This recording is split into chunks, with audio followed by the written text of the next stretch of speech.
Dr. Rolien Erasmus is 'n navorsing in diereteeling en genetika by die Landbou Navorsingsraad. Sy sluit vandag by ons aan om te gesels oor die negatiewe effekte om beeste te onthoring. Rolien, baie welkom hier by ons. Baie dankie. Kom spring sommer weg. Om kalwers te onthoring is 'n algemene bestuurspraktyk in die vleisbeesindustrie. Hoekom is dit nodig?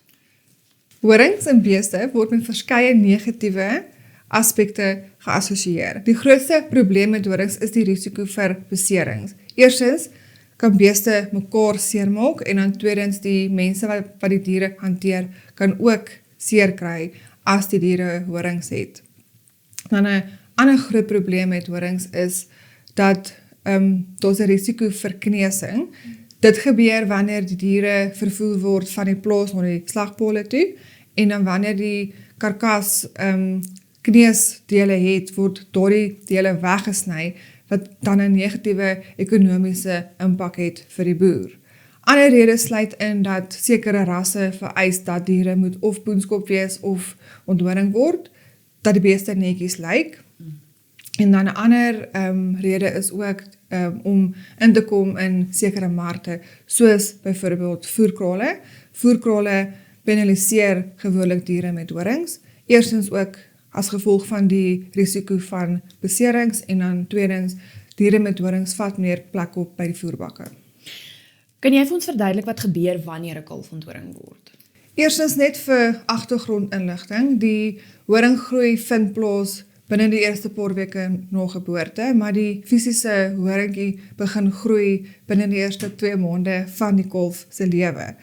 Die doel van die onthoringproses is dan om die selle aan die horingbasis wat die horingweefsel produseer te brand om sodoende horinggroei te voorkom. So dis word die horingknoppie gebrand, sowel as die weefsel rondom die horingkie.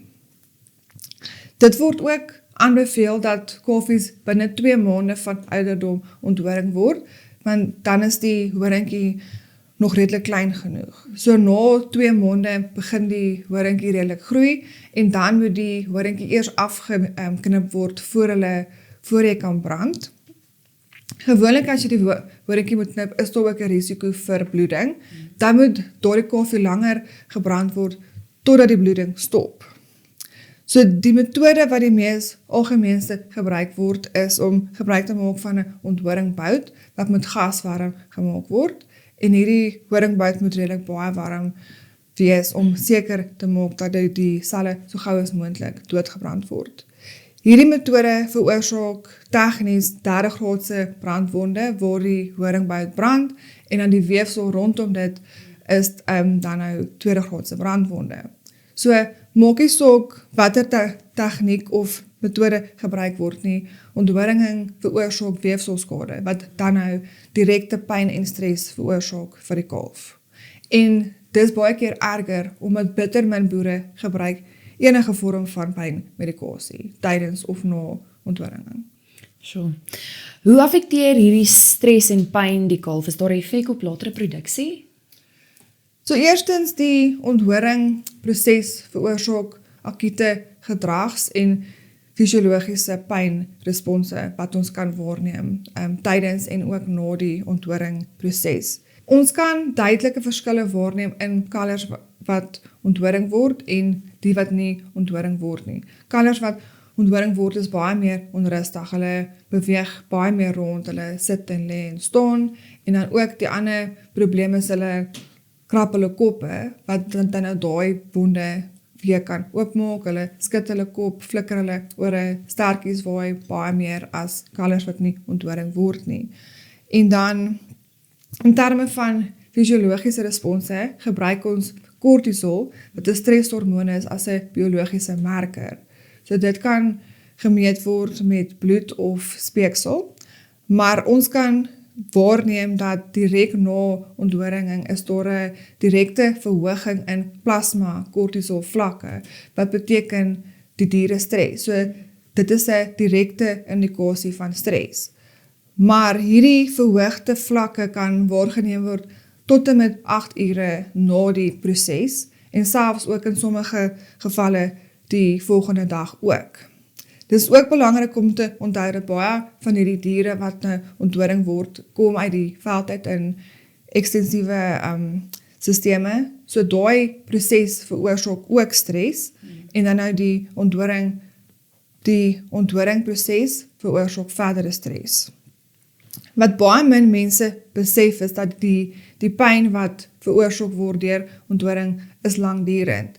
So die diere het nie net nou seer tydens die onthoringproses nie.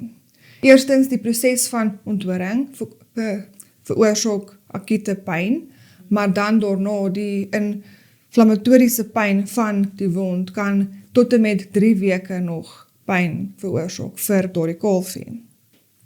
En dan navorsing wys ook dat die wonde vat tussen 6 tot 13 weke om te genees. So dit is langdurend, dit is iets wat eintlik baie lank vat om gesond te word. In hierdie tydperk bly die wonde sensitief, wat dan ook die risiko is dat die wonde weer kan oopgaan, wat die risiko vir infeksie ook verhoog as dit nie bestuur word nie. In terme van produksie, kalfies wat onthoring word, drink minder die dag van die onthoringproses, omdat hulle weggevat word van hulle maas af, en dan wanneer hulle teruggaan na hulle maas toe, het hulle nog steeds pyn. So die volgende paar dae drink hulle baie minder as wat hulle sou. So dit het 'n direkte effek op gewig. So hulle tel minder gewig op as kalfies wat nie onthoring sou word nie. En dan hierdie effekte is erger in kalvers wat ouer is as 2 maande en ook in warmer klimate. Is daar enige tegnieke beskikbaar om die pyn en stresreaksies te bestuur, of is daar alternatiewe metodes in die plek van onthoring?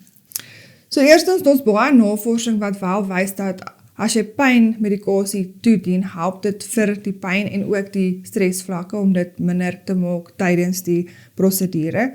Maar alhoewel pynmedikasie 'n opsie is dit nie noodwendig 'n praktiese oplossing vir boere nie.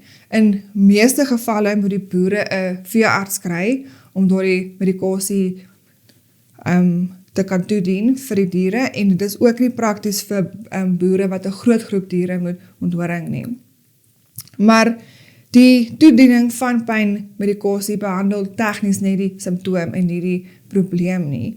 Dit is nie 'n langtermyn oplossing vir die onthoring van beeste nie. So die langtermyn oplossing is om vir poenskopdiere te selekteer. Dit is diere wat natuurlik horingloos is. So die poenskop fenotipe is maklik om waar te neem, en daar is 'n DNA-toets beskikbaar om diere te identifiseer wat geneties poenskop is. Boere kan dan daardie inligting gebruik om 'n goed beplande teeltprogram uit te werk om sodoende die aantal poenskopdiere in hulle kudde te verhoog. So in die lang termyn is poenskop genetika beide 'n welsynsvriendelike alternatief, maar ook meer koste-effektief en prakties vir die boer. En as enigiemand meer wil weet oor hierdie navorsing wat jy doen, waar kan hulle jou in die hande kry? Die beste sal wees om 'n e-pos te stuur, dit is erasmusr@iorc.agric.za. Baie dankie, Relien. Dankie.